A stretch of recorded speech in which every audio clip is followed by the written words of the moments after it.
네, 우리 함께 봉독한 오늘 본문 말씀을 통해서 종말이 임하다라고 하는 제목의 말씀 우리 함께 나누고 또 이 아침에도 기도로 하루를 시작할 수 있는 은혜가 있기를 원합니다. 자, 우리가 38장, 우리 지금 오늘 39장을 읽었는데요. 이 38장에서 이 예레미야를 죽이려고 했던 이 고관들, 그리고 예레미야를 구하는 에벳 멜렉, 그리고 그 사이에서 머뭇머뭇거리고 있는 시드기야의 모습을 우리는 함께 보았습니다. 자, 그리고 이제 39장으로 넘어왔는데요. 이제 오늘 본문에서는 이 사람들, 그러니까 예레미야를 죽이려고 했던 이들과 살리려고 했던 에벳 멜렉과 또 그 사이에서 머뭇거리고 있었던 이 시드기야가 어떤 최후를 맞게 되어지는지, 어떤 종말이 그들 가운데 임하게 되어지는지를 우리가 함께 보았습니다. 그래요. 결국 예루살렘은 바벨론의 포위 공격에 18개월 만에 무너져 버리고 말았습니다. 예루살렘은 바벨론의 그 지배를 받게 되었고 유다 왕과 군사들은 모두 아라바로 도망했지만 이 바벨론 군대에 붙잡혀서 이 바벨론 왕 느부갓네살 왕 앞에 끌려오게 되어집니다. 예레미야가 전한 하나님의 말씀을 듣고 머뭇거리며 순종하지 않았던 시드기야는 눈앞에서 아들들이 죽임당하는 것을 보아야 했고 또 두 눈이 뽑히고 사슬로 결박되어 끌려가는 이 수모를 겪게 되었습니다. 여러분, 그가 만일 바벨론에 항복하면 먼저 바벨론에 항복한 자들이 자기를 조롱하지 않을까 걱정을 했는데 그래서 이 바벨론에 항복하는 것을 거부하기까지 하지 않았습니까? 근데 결국 이렇게 비참한 최후를 맞이하게 된 겁니다. 예루살렘 왕궁과 또 집과 성벽은 모두 이 파괴되어지고 불태워졌어요. 그리고 귀족들과 고위직에 있던 사람들은 모두 바벨론으로 끌려가고 말았습니다. 예루살렘과 유다에 남은 사람들은 아무런 소유도 없는 빈민들 뿐이었습니다. 이는 예루살렘과 유다 땅이 이제 안식년에 들어갔다. 여러분, 이렇게 오늘 이렇게 보여주는 거예요. 이제 예루살렘은 70년 동안 폐허로 남을 것이고 그곳에서 저절로 난 것들을 이 빈민들과 또 하늘의 새와 짐승들이 먹는 여러분 땅의 안식년이 이어질 것입니다. 여러분, 우리는 이런 사실을 통해서 하나님께서는 적어도 모든 이들에게 기회를 주세요. 어떤 기회입니까? 회개의 기회입니다. 구원의 기회입니다. 이걸 주신다라고 하는 것을 알게 되어집니다. 유대에게 수백 년 동안 무수한 선지자들과 또 의인들을 보내셔서 회개의 기회를 주셨던 것처럼 시드기야에게 11년의 재위 기간 동안에 선지를 통해서 권고하시고 이 바른 길을 가르치신 것처럼 하나님께서는 오늘날에도 사람들에게 회개와 또 그 구원의 기회를 주시는 겁니다. 하지만 주위를 둘러보십시오. 무수한 사람들이 이를 애써 외면합니다. 성전이 세워진 예루살렘이 망하겠느냐고 호언하면서 하나님의 심판을 업신여기며 이 죄악으로 치우친 삶을 살았던 유다 사람들처럼 오늘날 사람들은 심판이 있을 것을 경고하게 되어지면요, 여러분, 이것을 허황된 이야기라고 업신여기기가 일쑤입니다. 또 어떤 이들은 하나님의 심판 사실을 시드기야처럼 알면서도 그에 따른 합당한 삶을 사는 것엔 무관심해요. 그러나 여러분, 이처럼 말씀을 업신여기고 말씀에 합당한 삶을 살지 못하는 자들은 여러분 자신에게 주어진 이 회개의 기회, 이 구원의 기회가 얼마나 소중한 것인지를 깨닫지 못하는 자리에, 깨닫게 되는 자리에 반드시 서게 되어진다는 겁니다. 그 시점이 그다지 멀지 않아요.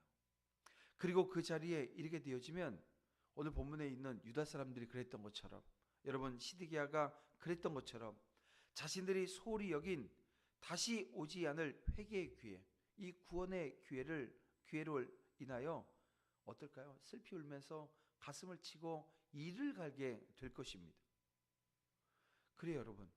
하나님의 말씀을 거절하는 자들과 머뭇거리면서 순종하지 않았던 자들은 결국 이렇게 비참한 최후를 맞이하게 되어집니다.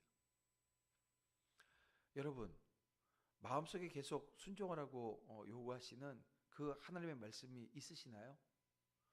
여러분, 하나님께서 내 심령에, 내 마음에 이거 순종해야 돼 라고 말씀하시는 그 내용들이 있냐고 제가 묻는 겁니다. 바로 지금이 여러분 순종하기에 가장 적당한 때고 적절한 때입니다.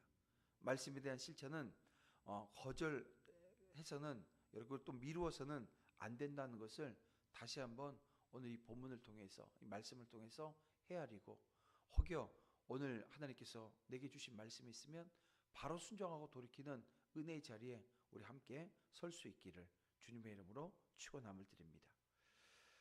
자, 예루살렘 성이 완전히 망했으나 하나님의 말씀을 전했고 또 순종한 자에게는 하나님의 특별한 보호하심이 임하게 되어집니다.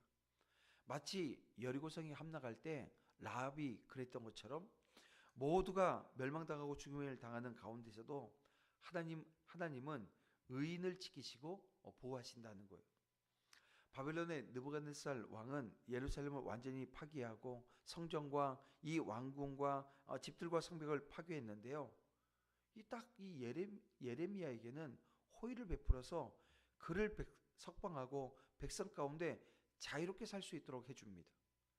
예레미야는 바벨론으로 끌려가지 않았고 약속의 땅에서 백성과 함께 살아가는 남은 자가 될 수 있었습니다. 자, 특별히 오늘 12절 말씀 보세요. 12절을 보면 선대하고라고 하는 말에 우리는 한번 주목해 봐야 합니다. 여러분, 이 해당 원문을 직역하게 되어지면 이런 뜻이 돼요. 너의 눈을 그 위에 두라라고 하는 의미입니다.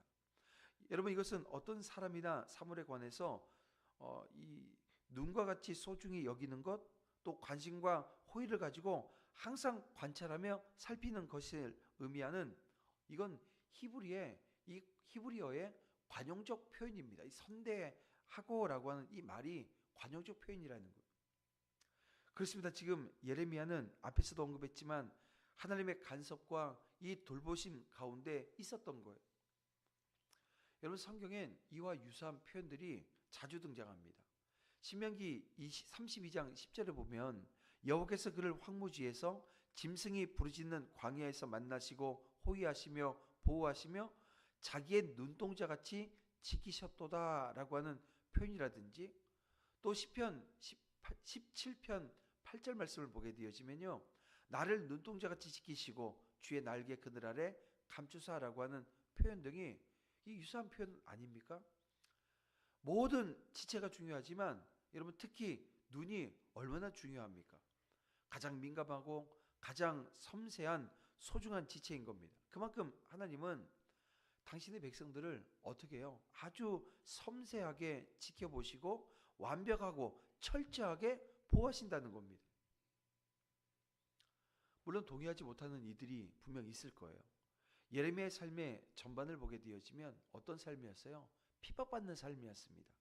고난의 삶이었고요. 그야말로 죽을 고비를 여러분 한두 번 넘긴 것이 아니잖아요. 그토록 신실하게 하나님의 일을 감당했는데 그처럼 이 철저한 고난을 당한 그의 모습을 누구에게도 이 돌봄받지 못한 것으로 볼 수 있다고 여기지 않겠냐는 거예요.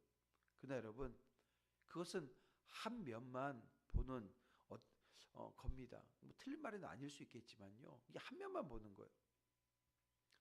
그러나 그가 사역을 감당하면서 여러 도움의 손길을 경험했다라고 하는 것은, 여러분, 그것을 우연이라고 말할 수 있을까요?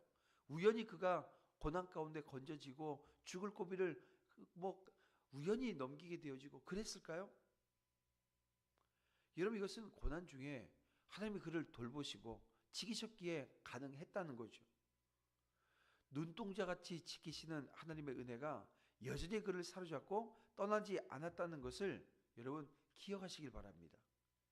그리고 이어지는 이야기 또한 예레미야를 진창 구덩이에서 끌어내 살렸던 이 구스인 에벤멜렉 역시 이 예루살렘이 파괴되는 날에 여러분 구원을 얻지 않습니까? 에벤멜렉은 예루살렘의 멸망을 두 눈으로 보기는 했지만 예레미야가 전한 하나님의 말씀을 믿었기에 구원을 얻을 수 있었던 거예요. 사랑하는 성도 여러분, 우리가 살아가는 이 세상, 우리가 살아가야 될 이 땅의 모습은 그렇습니다.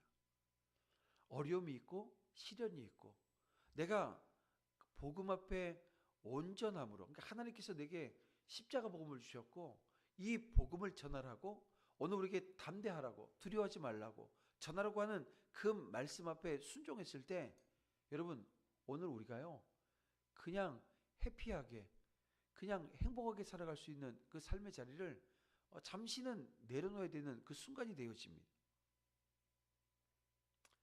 그래서 우리 가운데 이 어려운 일이 임한다 하더라도, 여러분 우리가 하나님의 말씀을 믿고 순종하는 자리에 서게 되어지면 우리가 기억해야 될 것은, 하나님은 반드시 우리를 보호해 주신다는 거예요.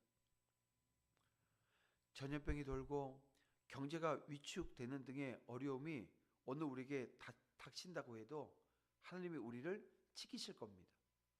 중요한 것은 여러분 이 시드기야 왕처럼 말씀에 순종하지 않고 머뭇거려서는 아니 된다는 거예요. 언제 닥칠지 모르는 재앙에 대비하는 길은 다른 거 아니에요. 여러분 말씀에 순종하는 것입니다. 말씀을 정리해 볼게요. 그 누구도 두려움을 피할 수는 없습니다. 하지만 하나님을 의뢰하고 그 말씀에 순종하는 자들은 어떠한 두려움도 여러분 이길 수 있다는 거예요. 사망 권세를 이기신 예수 그리스도께서 우리에게 영원한 생명을 주셨고, 성령 하나님이 우리와 늘 함께 하시기 때문에 여러분 오늘 우리는 그런 거예요. 이 사실을 온전히 믿고 주님의 인도하심을 따라야 합니다. 또 순종함으로 세상의 모든 고통과 그 두려움으로부터 승리하는 성도들 되시기를 주님의 이름으로 축원함을 드립니다. 내 삶의 자리에 하나님이 함께 하시고 나를 붙드시고 인도해 주세요. 내게 주어진 삶의 자리에 오늘 우리는 말씀 앞에 서서 그 말씀에 반응하는 삶의 자리에 서면 되는 겁니다. 그러면 인도하시고 지키시는, 눈동자같이 지키시는 그 하나님이 나와 함께 하세요. 그 하나님이 오늘도 여러분과 함께 하심을 믿으시고, 오늘 하루 정말 주님께서 나와 함께함을 매 순간마다 우리가 체험하고 고백할 수 있는 은혜 있기를 주님의 이름으로 축원함을 드립니다. 이렇게 주신 하나님의 말씀 붙들고 이 아침에도 함께 기도하며 나아갑니다. 기도할 때 이렇게 기도하겠습니다. 하나님, 진리를 아는 자로 살아가게 하여 주시옵소서. 어두운 세상 속에서도 빛을 찾고 빛 속에서도 감사하게 하여 주시고, 또 환난 때에 기도하게 하시고 평안 속에서 하나님을 찬송하게 하여 주시옵소서. 돌보시는 은혜에 감사하는 하루 되게 하여 주시옵소서. 우리 다 같이 주여 한번 부르면서 간절히 기도하며 오늘 하루의 삶을 하나님께 온전히 내어드리겠습니다. 다 같이 기도합니다. 주여, 아버지 하나님 인도해 주시옵소서. 붙드시는 하나님의 은혜가 우리 가운데 있는 줄 믿습니다. 아버지 하나님을 바라보며 아버지 하나님 주시는 은혜 자리에 섭니다.